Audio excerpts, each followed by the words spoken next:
We apologize for that hitch with our audio there. I was just saying that Queen Agaba has left me all by myself, but then we have no excuse for not allowing the show to go on. This is our second conversation on Global Morning. Today, we're looking at the call by some people for Nigeria to return to the days of regional system of government. It's a complicated conversation, quite frankly, because you have the constitutional angle to it, you have the political element in it, and they have the social factors around it. So it's quite a composite discussion to have. But good thing is I'm joined by James Ugochukwu. He's an election expert, also a public affairs analyst. James, thank you for coming on the program. Good morning. Thank you for having me here. Yeah, you know, every time we talk about election, we're talking about the process. We're talking about how people emerge, whether within political parties or in the election proper and so on and so forth. But this morning, I'd like us to focus our attention on the system where they are expected to provide that leadership. Nigeria has been experimenting with democracy uninterrupted since 1999. And people say, well, we are still very young. Give Nigeria some time to breathe and so on and so forth. But while we are doing that, others say, look, democracy is not an African thing. Leave it to Americans and the West generally. We should do something more homegrown, something more indigenous. Do you think regional system of government is what it is? Well, you know, Nigeria was colonized by Britain, and of course, the British they practiced parliamentary system. That's right. Then we were colonized by British, and of course, we adopted American system. Yes. So if you look at the whole mix of the whole thing now, we have not actually taken our time to come up with our homegrown democracy, as I've said, because these are foreign things that work for two different people.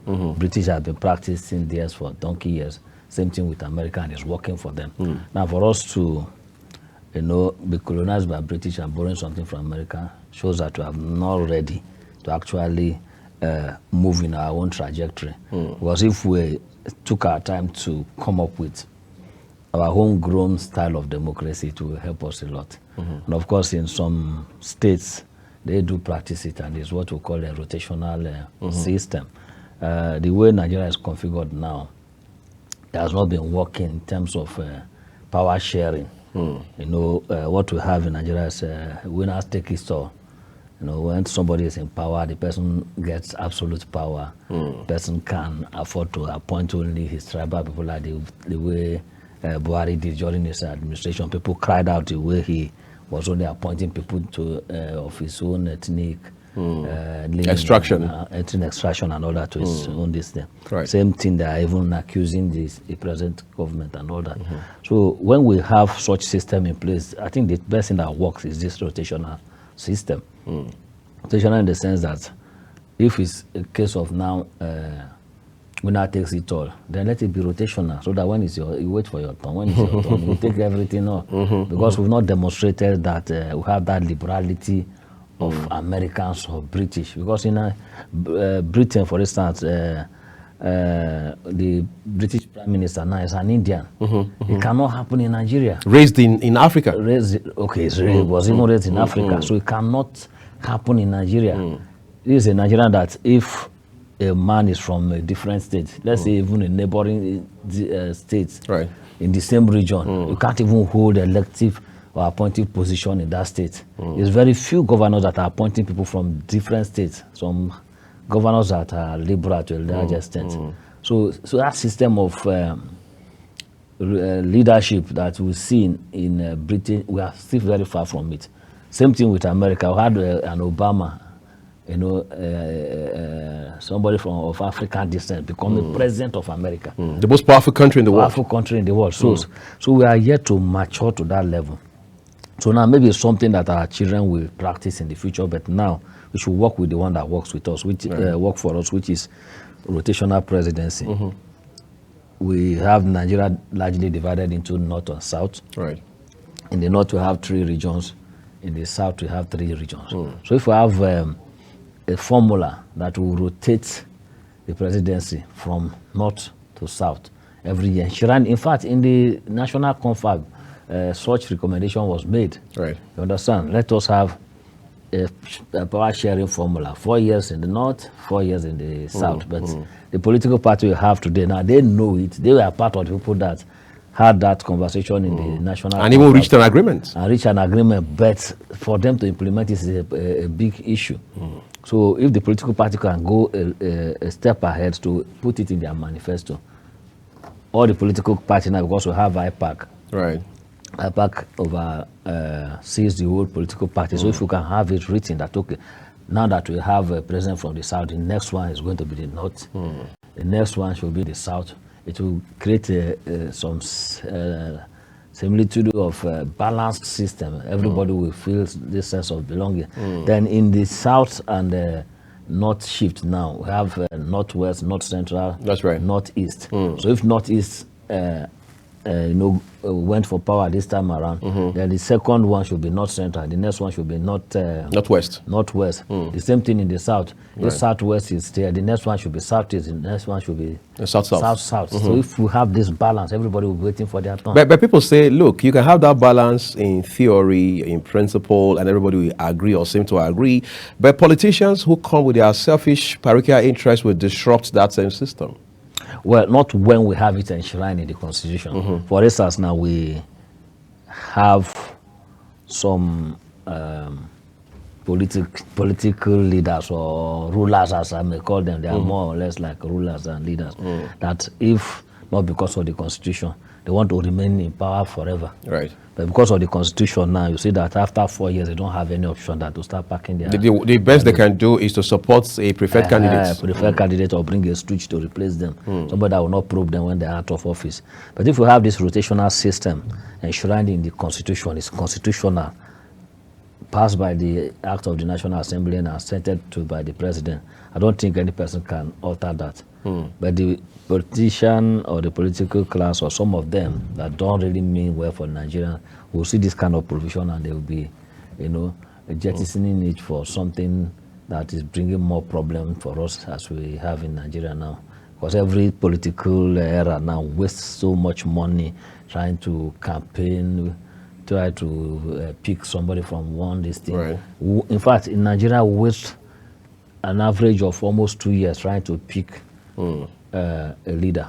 And then we'll still get it wrong. And we'll still get it anyway. That is relative. At the end of the day, you still see people complaining that they've not gotten what they want. So it's that time we should look back and pick what is homegrown for us and practice it. And that is why you see some people are already saying that, okay, since we went back to our old national anthem, can we still go back to our old regional system? In fact, they are even saying on top of all that, James, that we should also consider very seriously going back to the 1963 Constitution. I've seen people complain about this current Constitution, 1999 as amended. Lawyers, non-lawyers are like, they complain about it. I've seen Senator Adeyeye stand on the floor of the Senate, I mean, in my lifetime, under my very nose, hold a copy of the Constitution and complain. And he says, look, this Constitution as it is right now cannot give us progress. This Constitution as it is cannot give us freedom, cannot give us peace, can't give us anything. In other words, he's saying we need a new Constitution. Others say, look, Nigeria doesn't have the balls to come up with a new Constitution that will be more people-oriented. In the midst of all that, they're saying, let's revert to our 1963 Constitution. Where do you stand? Well, I think I want to disagree that Nigeria doesn't have the ball to come up with a new constitution. Because the question we're asking is since 1999 up till now, we've been on the constitution amendment process. So if you can be seeing certain clauses in the constitution... Is that right, Derek? People say, look, jettison this torn, old, worn-out fabric, get something new, rather than trying to amend and that's the point stitch. That's the point I'm getting at. If you know how to stitch, you should be able to know how to cut and sew a new one. So it's not a difficult thing for us to do. Yes, the 1999 Constitution cannot be people's constitution because it was given to us by the military, right? And the military gave it to us then because there's no National Assembly as of then, and there's no democratic system in place as of then. More fiat. So it was by military fiat. And even if you look at it, the people that still developed that constitution are not military men. It's still civilian consultant, legal expert. So they actually consulted for the military? They consulted for the military. And the only thing I disagree with that constitution is, or my own observation about that is, was quickly put together. It was quickly put together, and subject to the brainwave of the people that put it together. So it wasn't subject to rigors of constitution amendment. Broad consultation. Thank you. Rigors of consultation. Had it been something that was subjected to serious consultation, people would not be complaining. Right. Now, for instance, now I've participated in constitution amendment process over time since 2019 now. And of course, what the National Assembly do is that they call for memorandum, just as they are doing now. That memorandum is a sort of consultation from wider audience. Then after that, they will still take it down to the constituency for people to make input. Right. So now the point I'm making now is that instead of stitching the constitution, why can't we, just for sake of, let's say we are looking for people-centered constitution, jettisoning this one entirely and come up with a very new one that at the end of the day nobody will come and say this is not people's constitution. So because the fund, the budget we are putting for the constitution amendments year in year since 2019, now we are still on it, can also be used to start a new process of developing a constitution. Why I won't support going back to 1963 constitution is that the reality of 1963 and now are no longer the same. So it's just like the old national anthem now. Why would we revert to old national anthem when we can say, okay, what is wrong with this new nation, the one we are singing now? Then what is it that we see in the old one? Then I'll come up with a blend of both. Nigeria has the best music composer in the world. All over the world, we are doing very well in the music industry. We have poets, we have powerful people that know how to composers that can coin words together. So what I expected the National Assembly and the presidency to do is to pick the two constitutions and throw up an advert, just the way they did in the 60s. So okay, we want entries on the new, what do you call it now? New national anthem. Right. And of course, there will be so prize and everything, set up panel of judges, and at the end of the day, we're able to pick one. And they'll say, okay, your terms of reference is to ensure that you bring a blend of the old and the new one. And let the content be something that will promote the unity and progress of Nigeria. Simple. Give that assignment brief. And within 3 weeks, you will see millions, hundreds of thousands of entries. That's what they should have done. So the same thing in this constitution now. If you say we should go back to 1963 constitution, the reality of 1963 and now. This is like about 6 decades down the line. Exactly. So we should be looking at a new constitution that attends to the reality of Nigeria. Today. Exactly. So 1963 constitution gave provision for regional government. A new constitution can also give provision for regional government, but with the current reality of the time enshrined in it.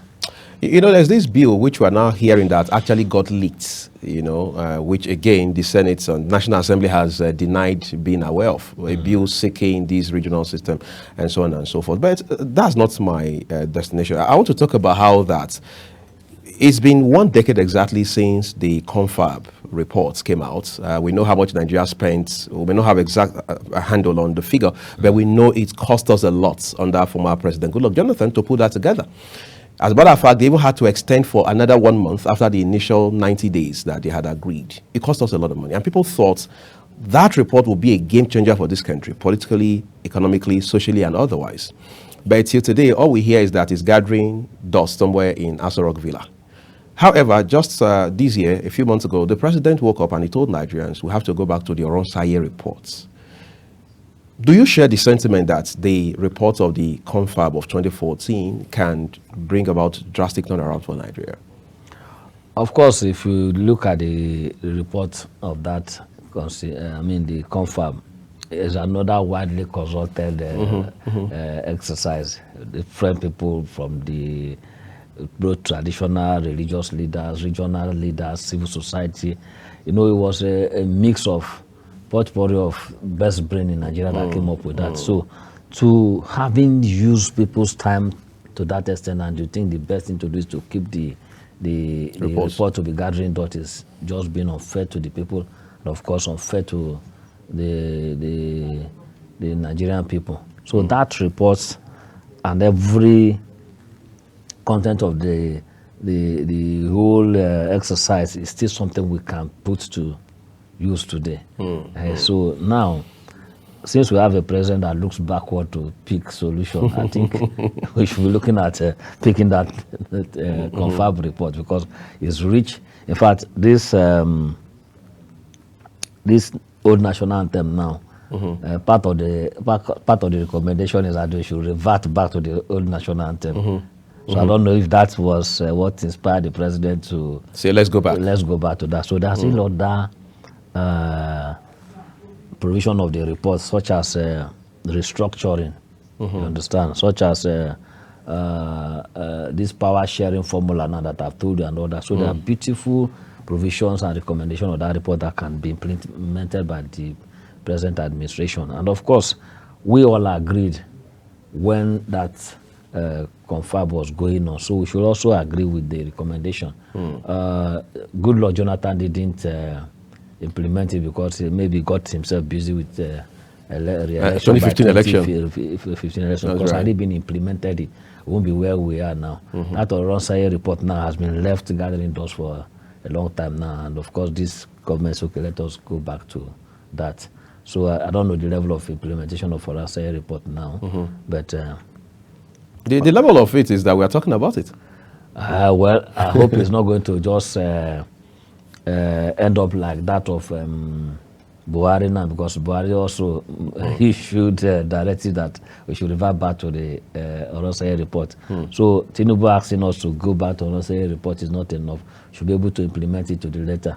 Just the way we did this national anthem now, that the people are made to start rehearsing, reciting it and practicing it. In fact, yesterday my kids came back from school and they say, see the national anthem, they say they should be reciting and everything. That's okay. Well, that is government. You need to do what they ask you to do.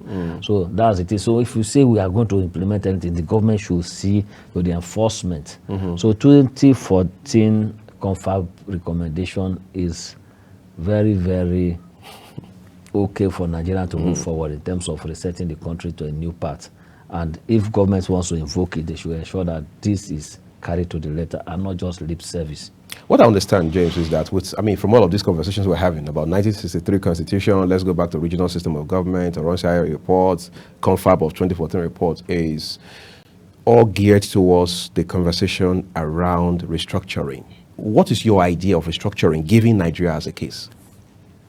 Well, my idea of restructuring is going back to that pre-1966 era, because the 1966 coup is what altered the regional arrangement of Nigeria. The founding fathers of Nigeria, in their own wisdom, recognize that, okay, yes, this is a country, but this is a country made up of different regions with different capacity, with different cultures and all that.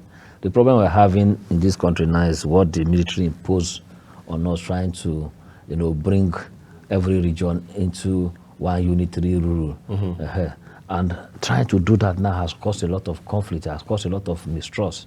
But you see, the regional system that we are practicing, then every region is developing at their own pace. And they have the central government that they report to. So the center then was weak and the region was much more powerful. So the idea of restructuring to me now is like, we have the 6 geopolitical zones, for instance, now. We can get the country restructured into 6 geopolitical zones with different premier of the zone. And of course, having a president at the center. We need to weaken the center so that when people, as citizens of Nigeria, look up to their leaders, they'll be seeing their regional leader in their region.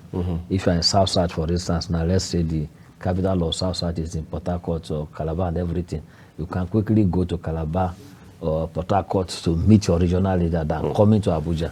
Somebody in the Southwest, the same thing. Somebody in the South is the same thing. So you bring government closer to the people? Bring government closer to the people. Not this system we have now that everything is in the center. As we speak now, maybe your local government chairman is in Abuja here, when you're supposed to be in the local government attending to the people. You're even talking about states that have elected local government chairmen. Okay, elected local governments, not to talk of governors and all that. All of them are permanent residents in Abuja. They only go to their offices when they have meetings or special occasions and all that. So if we do that one now, then it will make the regions will be looking at the potentials of their region, how they can harness it and I mean for the progress of their region. There will be competition among the regions. The good thing about Nigeria is that no region is barren. Every region is blessed. One way or another. One way or the other. Every region is blessed with huge mineral and natural resources. In fact, yesterday I said I discovered a huge deposit of oil in between Lagos and Ogun State. The one in Bauchi is still there. The one they did in different places. NNPC we hear is beginning to do prospecting now in Ogun State, what you just mentioned a while ago. Exactly. So they've just discovered one. That's what I'm telling you. The Benue basin is still there. Benue Trough till Bauchi and all that. The northeast is still there with all the huge deposit of minerals. You know, as in precious minerals that you can think of, not to talk of gold, valuable stones, not to talk of northwest and everything, and north central with lithium and everything. So it will help every region to focus and start exploring the potentials of their respective region, not to talk of human resources everywhere. So it will help everybody, because the way it is now is that the people in the central government in Nigeria even pity them. Pity me in the sense that Nigerians don't actually understand or don't seem to understand how government works. If anything happens now, everybody put the blame on the federal government, on the federal government, on Tinubu and everything. Nobody's asking the state government what they are doing with the allocation they are getting from the center. The center. They come here.